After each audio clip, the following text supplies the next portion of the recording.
सरकार गूंगी बहरी हो चुकी है, वो हमारी बात को सुनना ही नहीं चाहती है। सब कुछ पता है सरकार को। अमित शाह जी का पोर्टल फेल हो गया है और हम पोर्टल से पैसा नहीं लेना चाहते हैं। हमें पोर्टल नहीं चाहिए, टोटल चाहिए। अभी बहुत सारे मोदी भक्त हैं जो कहते हैं कि नहीं जी मोदी जी आएंगे, तो मैं भी कहती हूँ आ जाए मोदी जी। हम कब मना कर रहे हैं कि मोदी जी ना आए। मैं तो कह रही हूँ घरों में अपने बिठा लो, उनकी पूजा करो, आरती करो, सुबह शाम उनकी करो, लेकिन जनता की भी तो सुने। जब वो इतने सारे मुद्दों को ख़त्म कर सकते हैं तो क्या 13 करोड़ निवेशक जो परेशान हैं, वो जो लोग परेशान हैं उनको सुनाई नहीं दे रही है। एक एक पैसा कमा के मेरे घर वाले पढ़े नहीं हैं। 10,000 12,000 में कैसे कैसे बचा के रखे थे अपने बच्चे के भविष्य के लिए, पैसा मिला ही नहीं मेरे। हम चाहे धरने पे बैठे वो करें, सब करेंगे। हम हमारी मेहनत का पैसा है, हम लेके ही मानेंगे। आप करोल बाग देशबंधु गुप्ता रोड पर आए हुए हैं, तो क्या मांगे लेकर आए हैं? तो आज क्या कारण है यहाँ आने का? आज कारण यहाँ आने का ये है कि हम 712-22 जो एक केस इन्वॉल्व है 30,000 कोर्ट में, उसमें विक्टिम बनना चाहते हैं। हमने अपने स्पीड पोस्ट के माध्यम से कुछ लोगों ने यहाँ पे पोस्ट की थी अपनी एप्लीकेशन, तो अभी उसी की हमारे को कोई भी रिक्वायरमेंट नहीं गई है, मतलब उसकी जवाब नहीं पहुँचा है हमारे को। तो हम वही पूछने आए थे कि हमें इस चीज़ का जवाब क्यों नहीं दिया गया, क्योंकि इस बात को 15 दिन हो गए हैं। 15 दिन तक हमारी कोई भी चीज़ गई है, कोई भी एप्लीकेशन गई है, तो उसका जवाब होना चाहिए और हमें तुरंत जवाब चाहिए। तो यहाँ आने पे पता चलता है कि जो यहाँ के आयु हैं अमित जी, वो छुट्टी पर चल रहे हैं।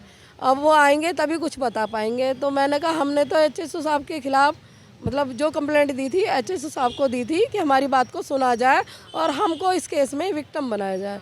लेकिन यहाँ पे वो बोलते हैं जो रीडर थे कि देखिए एचएसओ साहब क्या सारी एप्लीकेशन कैसे पढ़ लेंगे, लेकिन हमने जो जिस एरिया के हिसाब से आयु लगते हैं वो एप्लीकेशन देखिए एक बंडल बना के रख रखा है। और जब ये आयु आएंगे इस केस के जो भी हैं, अभी पुराने वाले ने इस्तीफ़ा दे दिया, दूसरे नए अमित जी आए हैं, वो देखेंगे फिर उसका जवाब वही दे पाएंगे। हम आपको कुछ नहीं बता पाएंगे। कितना समय दिया है इस पूरे काम में, कितना समय? अभी तो 7 दिन की छुट्टी पे हैं। अब 7 दिन के से पहले तो हमारी 11 तारीख कोर्ट में लगी हुई है, 30,000 कोर्ट हमें जाना है।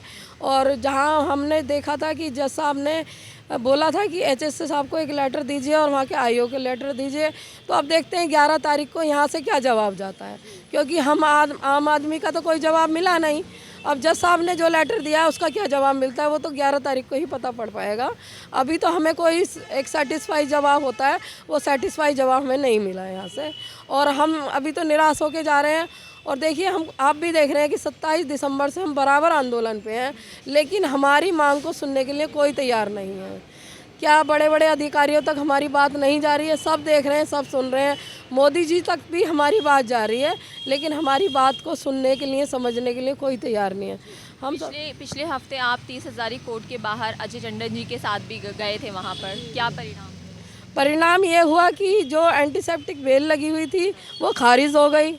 जो इन 4 लोगों की, सपना राय, ओपी श्रीवास्तव, अलग सिंह और एसबी सिंह, इनकी एंटीसेप्टिक बेल लगी हुई थी, वो खारिज हो गई है। अभी वो केस चल रहा है, बंद नहीं हुआ है।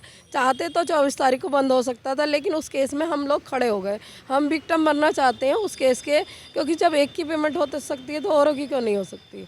तो हम पूरी कोशिश कर रहे हैं उस केस के में विक्टिम बनने के लिए। और देखिए हमारी कोशिश रंग क्या लाती है ये तो समय बताएगा। समय से पहले हम कुछ नहीं कह सकते, क्योंकि कोर्ट के ऊपर डिपेंड करता है कि कोर्ट क्या करती है, क्या डिसीजन देती है, हमको विक्टिम बनाती है, नहीं बनाती है, क्या करती है, ये सब कोर्ट के ऊपर छोड़ते हैं और देखते हैं 11 तारीख को क्या होता है। जी मैम। तो जैसा कि आप देख सकते हैं कि यहाँ पे और लोग भी मौजूद हैं, एक बुज़ुर्ग अंकल भी मौजूद हैं और उसके साथ में आप और महिलाओं को भी देख सकते हैं। ये कोई मतलब बहुत ही ऐसे परिवार से नहीं है कि जहाँ पर अगर इनका जो पैसा इन्होंने एक पाई जोड़कर सहारा में जमा किया था, तो अगर वो चला जाएगा तो उनको कोई फ़र्क नहीं पड़ेगा। ये वो लोग हैं जिन्होंने एक पैसा जमा किया और आज ये दर दर की ठोकरें खा रहे हैं सिर्फ़ और सिर्फ अपना पैसा पाने के लिए। इनसे भी जानते हैं कि और कितनी तकलीफ़ें इनको झेलनी पड़ रही है, और आज फिर से आते हैं और यहाँ पर भी इनको जो आश्वासन पे आश्वासन सिर्फ दिए जाते हैं, लेकिन कोई कार्यवाही नहीं की जाती। कहाँ से आई हैं मैडम? मैं स्वरूप नगर से आई हूँ। तो कितना पैसा आपका लग चुका है? हमारे 8 लाख के करीब है अपना पैसा। एक एक पैसा कमा के मेरे घर वाले पढ़े नहीं हैं।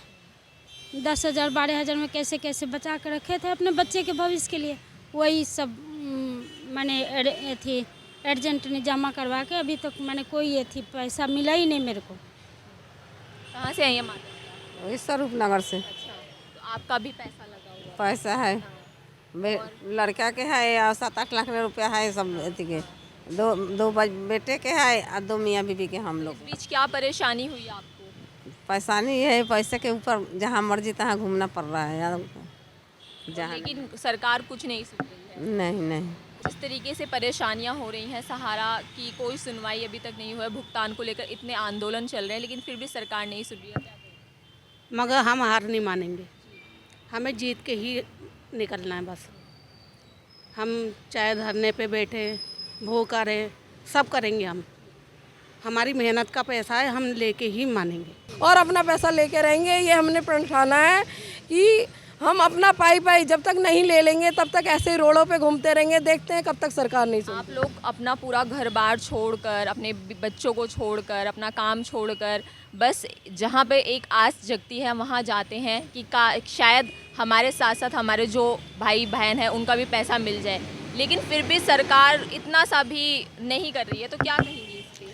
सरकार गूंगी बहरी हो चुकी है, वो हमारी बात को सुनना ही नहीं चाहती है। सब कुछ पता है सरकार को, क्योंकि जो पोर्टल बनाया वो अमित जी ने बनाया, अमित शाह जी ने बनाया है, और आज उस पोर्टल को भी 11 महीने हो गए हैं। उस पोर्टल के जरिए भी 10,000 तक नहीं मिल रहे हैं लोगों को, जबकि उन्होंने कहा था कि शुरुआत करेंगे हम 10,000 से और आगे अमाउंट बढ़ाते जाएंगे, 10 के बाद 20 करेंगे, 20 के बाद 50 करेंगे, लाख करेंगे, लेकिन 10 ही नहीं मिल रहा। तो आगे उम्मीद क्या रखें कि अमित शाह जी कुछ कर पाएंगे? अमित शाह जी का पोर्टल फेल हो गया है और हम पोर्टल से पैसा नहीं लेना चाहते हैं। हमें पोर्टल नहीं चाहिए, टोटल चाहिए। हम अपना पूरा टोटल पैसा चाहिए, गवर्नमेंट देगी, राजी देगी, नहीं गैर राजी देगी। कुर्सी से उतारना हमारा उसका, क्योंकि आम जनता से खड़ी हुई है ना। सरकार किससे बनती है? सरकार बनती है आम जनता से। तो जब जनता चाहेगी ना तो कुर्सी से उतार भी देगी। अभी बहुत सारे मोदी भक्त हैं जो कहते हैं कि नहीं जी मोदी जी आएंगे, तो मैं भी कहती हूँ आ जाए मोदी जी। हम कब मना कर रहे हैं कि मोदी जी ना आए? मैं तो कह रही हूँ घरों में अपने बिठा लो, उनकी पूजा करो, आरती करो, सुबह शाम उनकी करो, लेकिन जनता की भी तो सुने। जब वो इतने सारे मुद्दों को ख़त्म कर सकते हैं तो क्या 13 करोड़ निवेशक जो परेशान हैं, 12 लाख कार्यकर्ता, वो जो लोग परेशान हैं उनको सुनाई नहीं दे रही है? उनका मुद्दा सबसे बड़ा मुद्दा है और उन्हें अभी समझ में नहीं आ रही कि 65 करोड़ लोग, जब आपको एक वोट से ही आप जीत हार सकते हैं, तो 65 करोड़ लोग जब नहीं आपको वोट देंगे तो आप क्या सत्ता पे बैठे रहेंगे? आप सत्ता से 2 मिनट में उतर सकते हैं। तो आपको हमारी बात को समझना होगा, सुनना होगा।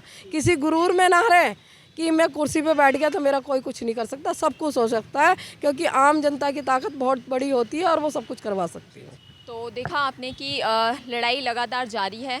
सरकार से सिर्फ और सिर्फ एक ही गुजारिश है कि प्लीज़ इनकी आवाज़ सुने और इनका जो पैसा है इनको लौटाया जाए। मैं सरिता, कैमरा पर्सन कार्तिक के साथ, द फ्रीडम न्यूज़।